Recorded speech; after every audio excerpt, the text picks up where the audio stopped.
Hey everyone, welcome to another $1,000 strap search. I've got my $1,000 in singles here and I'm about to show you what I found.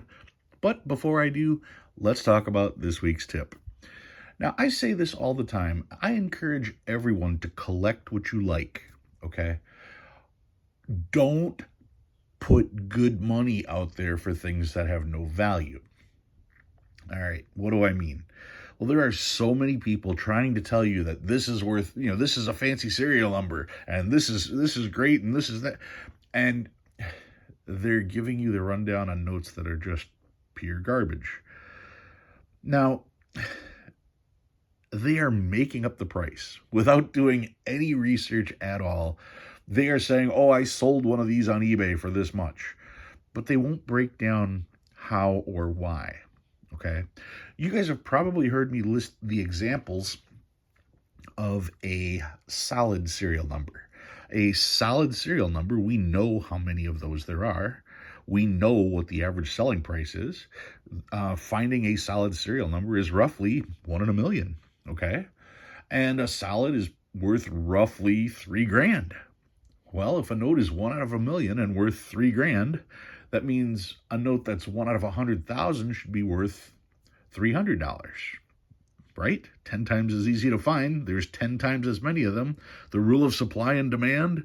Okay, well, if it's 10 times as easy to find, it should be worth 1/10 of the price. That's easy math.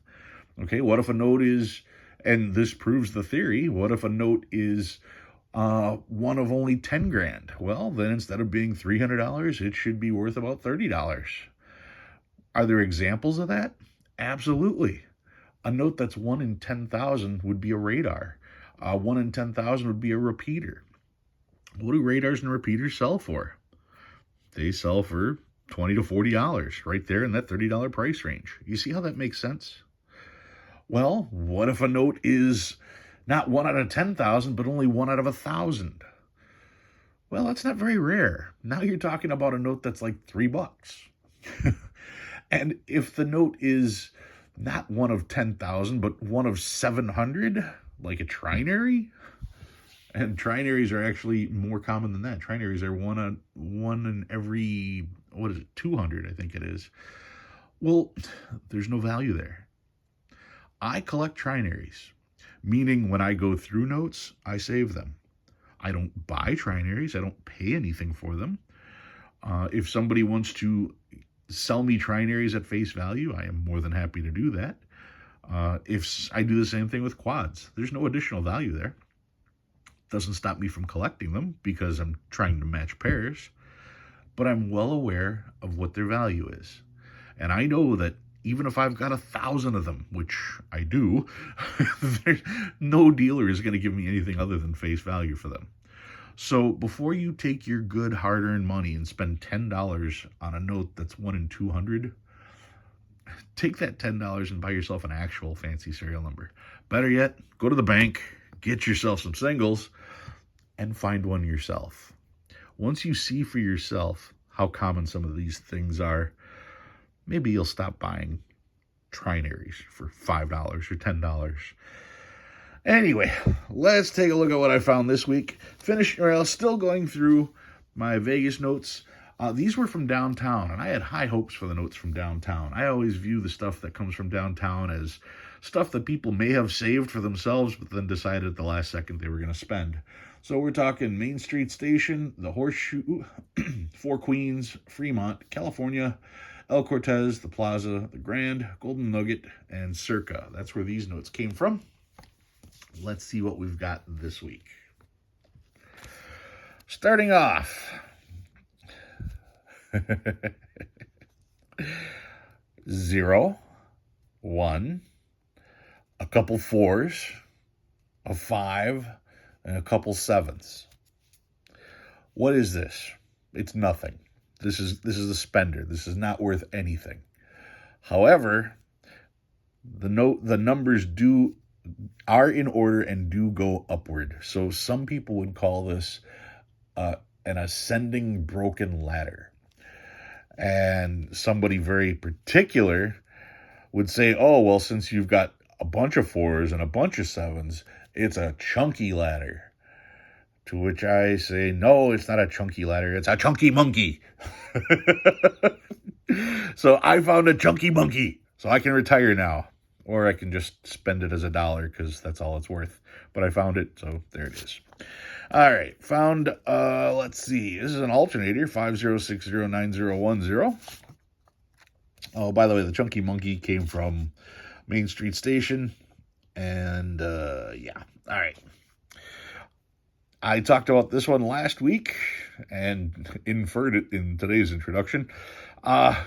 It's a true trinary. Oh, to go with the chunky monkey, a true trinary. Another bill that's worth $1. Why? Because it is a trinary. Trinaries are 1 out of 700,000. 1 out of 695,000, technically. And for those of you screaming, oh no, it's a true trinary. It's zeros, ones, and twos. There is no true trinary system. There is no true trinary code. Zeros, ones, and twos are just as common as sevens, eights, and nines. So do you think sevens, eights, and nines are worth something? No? Then why do you think zeros, ones, and twos are? And some of you are going to be persistent and say, because it's the beginning. They started 0, 1, and 2. Well, fine. They end at 7, 8, and 9. Why aren't they worth anything? Because it's a trinary and it's not worth anything. That's why.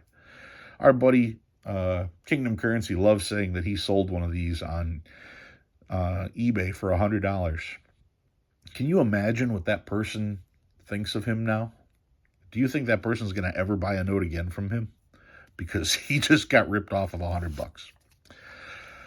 All right, here's another trinary. 2s, 4s, and 8s. Remember, I save these hoping to match pairs, hoping to match serial numbers. That's all. I know there's no money involved in these. So 2s, 4s, and 8s here, and just look at how many I find this week. 1s, 4s, and 8s, 0s, 1s, and 7s. Ooh, it's got a dark overprint. Another one that must be worth a ton.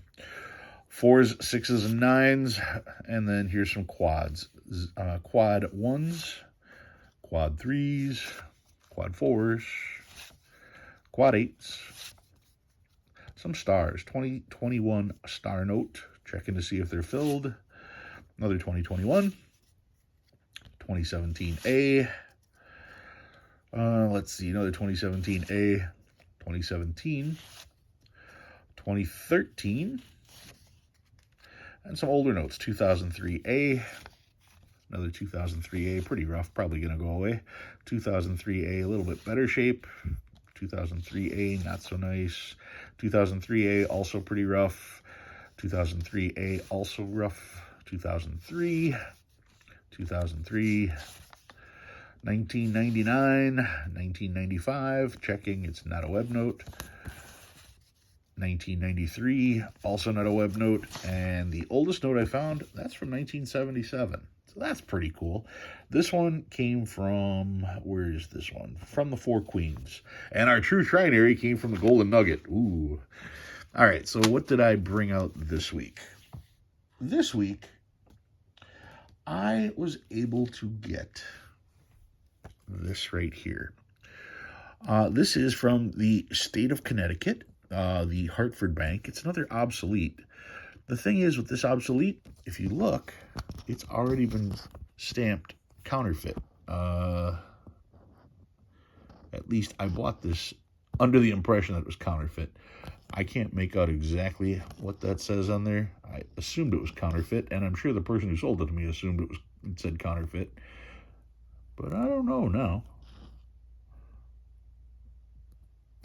Anyway, looking at the note, I did some looking at the engraving here, and it's actually pretty good. And the signatures look real. So I'm not sure. Well, actually, the more I look at this one here, the more it looks like it was just stamped into the note like that. This is, yeah, this is not an actual signature. So that means that probably is not an actual signature as well. And looking at this, I'm looking at this angle here. Let me take it out of here and just take as close a look as I can here. Oh, this is a two-sided note. Okay, so this most certainly is. There's actually a front and a back here, and I wonder if there's anything, probably nothing on the back, but it's been glued to this. The president, directors, and company of, I don't know. I can't even read half of this stuff. And then it's got the signatures again on the back. So this is a counterfeit note. That's why it's got that on there. And yeah, they actually glued the two pieces together. Here we go. And this paper is ridiculously thin. Now, this is not paper that has been, this is not separating. And you know that because you can see on this border here how the note kind of drips like that. These do not line up. So that's interesting. Anyway, whenever I see counterfeits for a decent price, I love jumping on them because it's interesting to collect. You cannot collect modern counterfeits. It's illegal to own.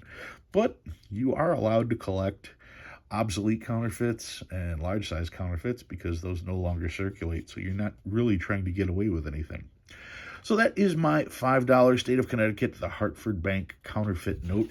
If you learned anything new this week, go ahead and hit that like button. If you like what you see and you want to see more, please subscribe. Love reading all your comments. Guys, thanks for watching. I'll see you next time.